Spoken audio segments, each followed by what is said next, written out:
viewers, and welcome back to Wisdom Minds, a channel where we discuss about knowledge enhancing topics, about some good investment books, and about financial wisdom and prudence. In my previous videos, I have discussed about how you should make gold also a very important part of your total portfolio of investments. So, friends, we are going to talk about gold investments today. Today, in a stepwise manner, we will talk about what are the traditional ways of investment, the modern ways of investment, what are the pros and cons of each of them, and finally, what have been the gold returns in the past 10 years, and why you should make gold investment a part of your total portfolio. So, first of all, let us see what are the traditional ways of investment in gold. The first one is, of course, physical gold, which can be in the form of gold bars or in the form of jewelry. The second is gold ETF, and the third one is sovereign gold bonds. So first of all, let us see what exactly a gold ETF is. An ETF is just a mutual fund which, instead of investing in a basket of companies, invests in some other underlying. So, an ETF or an exchange traded fund is a marketable security that tracks the performance of an index, which may be a BSE index, a Nifty index, or the performance of a precious metal just like gold or silver or maybe some natural resource. And finally, it tracks the performance of even currencies. The ETF simply mimics the returns of the underlying asset. Gold ETFs are units representing physical gold which may be in the paper form or demat form. One gold ETF unit is equal to 1 gram of gold and is backed by proper security of physical gold. Gold ETFs are listed and traded on the National Stock Exchange and also the Bombay Stock Exchange, just like a stock of a company. Now, gold ETFs trade on cash segments and, like a company stock, can be bought and sold continuously at market prices. Now, when you redeem a gold ETF, just like the way you sell a mutual fund, you don't get a physical gold, but you receive the cash equivalent. Now let us look at what are the pros and cons of investing in a gold ETF. Of course, the biggest pro is that there is no concern about physical storage and security. There are of course no making charges which are applicable when you buy gold in terms of gold jewelry. There is transparency and real-time gold prices, and they are listed on stock exchange, and so it is easy to purchase and sell. However, the cons are something which are subject to market risk. It depends upon how the prices of gold vary. Now let us move on to sovereign gold bonds. Now, sovereign gold bonds are Government of India backed securities which are issued by RBI and denominated in grams of gold. Investors have the option to buy these bonds and pay in cash, and the bonds are redeemed in cash at the time of maturity. A rate of interest of 2.5% per annum is also paid on the bond. The tenure of the bonds is usually 8 years. However, premature redemption is allowed after the 5th year of the bond. These are held in demat form and hence they are also tradable on the exchanges. Now let us see how you can invest in sovereign gold bonds. Now these bonds are sold to the offices or branches of some nationalized banks, private banks, post offices, Stock Holding Corporation of India Limited, and the authorized stock exchanges either directly or through their agents. The pros and cons of sovereign gold bonds are quite similar to the one of gold ETFs, but there are a few stark differences. Now, we will see them in a comparison of the physical gold, gold ETFs and sovereign gold bonds. Now, first of all, the point comes of physical security. Of course, in physical gold, you need lockers, etc. to keep your gold safe, which is not the case with gold ETFs or with the bonds, as they are in the dematerialized form. As far as interest payments are concerned, you get 2.5% per annum interest on the sovereign bonds. As far as the market risk is concerned, all the three are subject to the market risk.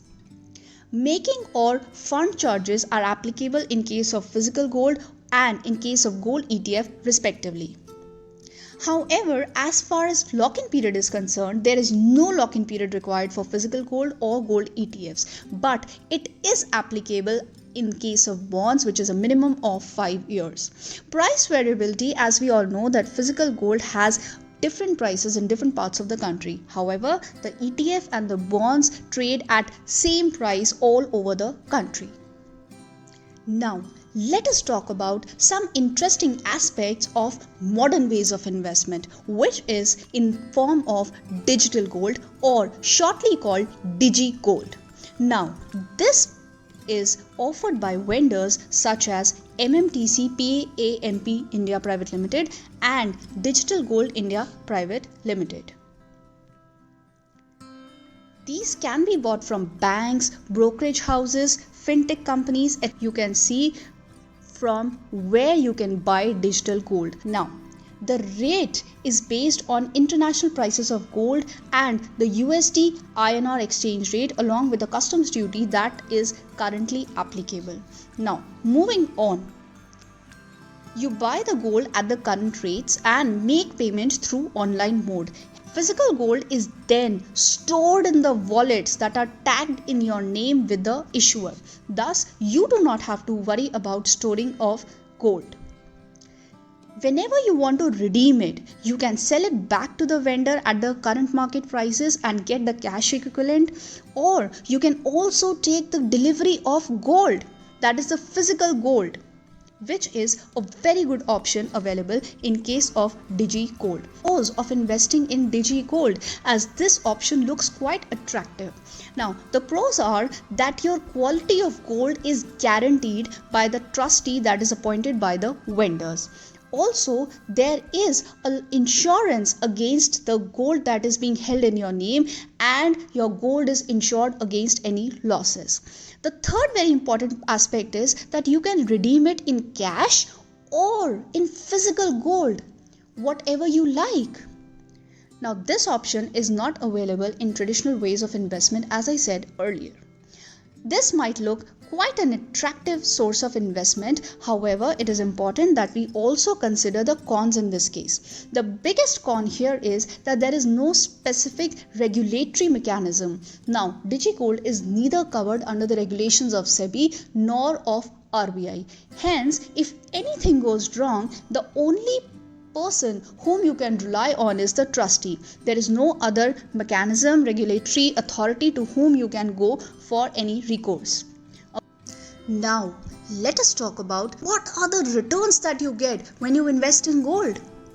Now, if you look at this particular chart which shows the gold from 2000 to 2020, now 2020 prices are the current prices, but all the other years are showing the average price for that particular year. Now, if you look at this chart, you will see how the gold prices have gradually increased. The past 10 years, from 18,500 average price for 24 karat gold of 10 grams in 2010, it has reached to 48,000 in 2020. That is like a 62% return. Particularly in terms of India, if you see, gold is not just considered for investment purposes, but it is also considered for consumption purposes. This a return of 62% in the last 10 years is a very good return. You must be thinking, if the returns of gold are such good, then how much you should invest in gold as of now? Now, the thumb rule for investment says that whatever is your age currently, you should subtract that from 100 and that amount you should invest in equities. Now, let me give you an example. If you are a 30-year-old person, then you should invest 70% of your funds in equity, and the rest amount you should bifurcate in keeping some amount of cash for emergency, a bit of amount in debt schemes, and the rest should be invested in gold. Now, as you grow older, as you age, the percentage investment in equity should be reduced and the investment in gold and debt schemes should increase gradually. With this information in hand, I would encourage you to go and research more about investment in gold and definitely allocate some percentage of your total portfolio to gold.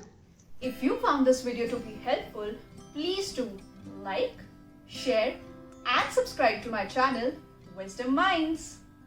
Thank you.